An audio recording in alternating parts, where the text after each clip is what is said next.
Lobo Trigger explained what is going to happen with gold and silver prices and how you can manage your portfolio around these precious metals. He said that looking at previous peaks and if you adjust those for inflation, that's what takes silver actually above 170 and gold above 2700. And it doesn't seem to stop right there. It would keep going for a while before this particular bull run is done. We will see those prices in gold and silver. You look at the real world. What's going on in the real world 4 years from now? Can the powers that be really kick the can down the road that long it would seem like with the charts just going through the roofs on the national debt, the Fed's balance sheet, US GDP, debt ratio, things like that. It seems like something has got to give before then. So that's not an unreasonable time frame. If you look at the crash of 2008 as a starting point and then on up to the peak in 2011, the proximal cause of that fear injection in the markets in 2008, well, that's 3 years. So if you look at last year, March of 2020, is the crash this time around, but we are just barely over a year after that. So there's plenty of room to look for those higher prices that we expect. We talk about these prices a lot and people get upset. There are so few primary silver stories, and sorry, all Silverberg friends out there, so many of the ones that are out there have warts.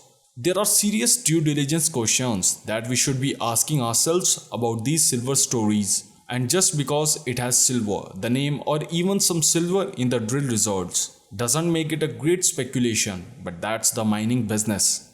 Silver really has gone that high, right? It's gone plus or minus 50 bucks twice before, and if you adjust those numbers for inflation today, that's how we get to that number. Will it go that high? Lobo says that we don't know. Could it go that high in real terms? It has twice before, so yes, it could. Markets are buyers and sellers coming together, and the price is whatever clears the market. And if you are, as most gold and silver and investors and stock speculators are, most of us are hard money advocates. Most of us believe in free markets, free enterprise, the free price system.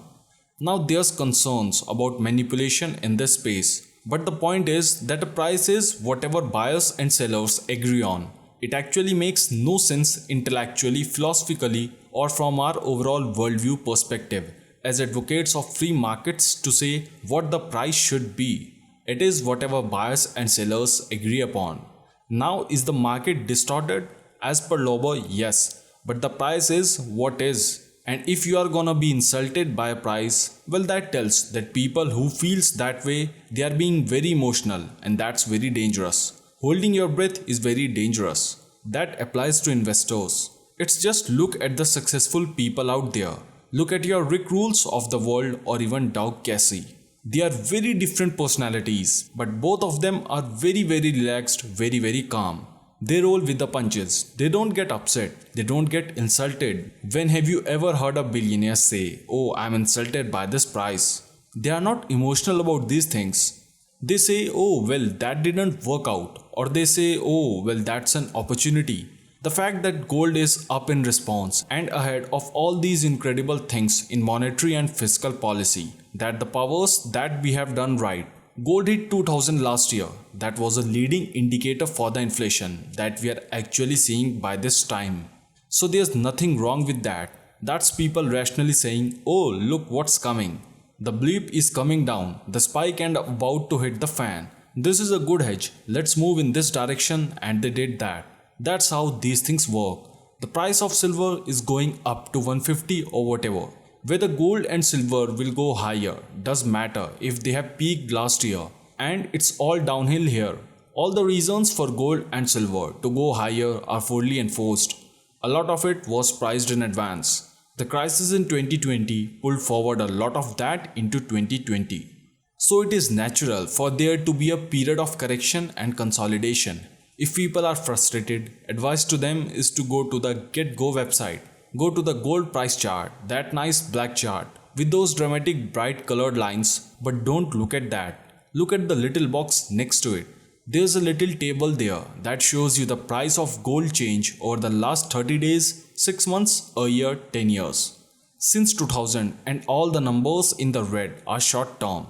So if you are feeling pain and you are feeling worried because gold isn't doing what it's supposed to do, Look at the long-term numbers and understand that the problem or the red is short-term and the opportunity that means given the long-term scenario. This negative sentiment, this bearishness that's pervaded our space is a fantastic opportunity, says Lobo. It's a market correction, or in this case, it's not even that much of a correction in the metals. It's more of a correction in the mining stocks and in people's psychology, but that's fantastic if it gives us a chance to buy a stock that has now delivered great value.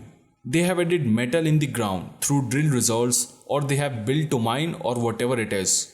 They have been added value and now the stock's on sale for the same price before it added that value, maybe even cheaper in some cases. That's fantastic. It's like having a time machine to be able to go back and buy the winners before anybody knew they were going to be the winners. The value isn't in buying the index just because it's down. It can be, and for a cautious investor who just wants some leverage without going way out on a limb, or who doesn't have time to do their own due diligence or hire to do it for them, maybe that's a good way to go. But what you should look for is a stock that is now unreasonably beaten up, like some big shareholder just decided to get out because they were sick of it. They were insulted by the current gold price, so they got out. That can be a fantastic opportunity. Lobo adds up that when gold's making records and silver is going nuts and these prices go crazy through the roof, you get to really beyond ludicrous mode in your Tesla. There you get to just unbelievably ridiculous valuations. You have something that would be an outrageous PE. If there was any E at all, like there's no E, or you get discoveries in which there's no resource pre-production. You have no resource. You have some guesses as to how much gold or silver or whatever might be in the ground, but there's nothing real to hang a value on. And without doing the metallurgical studies to know how much of that gold could be recoverable, even if it's obviously big, it's not necessarily obvious that you'll make money mining that. Mining is a difficult business, so you get these beyond ludicrous, just unbelievably beyond any sense of proportion valuations. And if that corrects 50%, well, you know what? You are still in ludicrous mode. We can get some stocks for 60% less than before. That was a great opportunity. But if the value was actually 0 or 10%, then a 50% sale is actually not really an opportunity. You don't want to buy indexes. You don't want to just buy anything because it's down. You want to look at some credible value proposition, and either they have a 43 to 101 resource or a joke resource in the ground that you could put some kind of number on, or there's book value in the case of a producer. The share price or the market valuation, the EV in particular, is down 25 or 50. That's an opportunity. If you have something that's pie in the sky, this is going to be the biggest thing ever, but there's no actual number of for what it's worth, and that's down 50%. It may never come back. Those things don't always work out, says Lobo. Now please let me know your thoughts regarding this scenario in the comment section below. Also subscribe to our channel if you want more such videos, and don't forget to like this video and share it into your precious metals community. Bye bye and take care.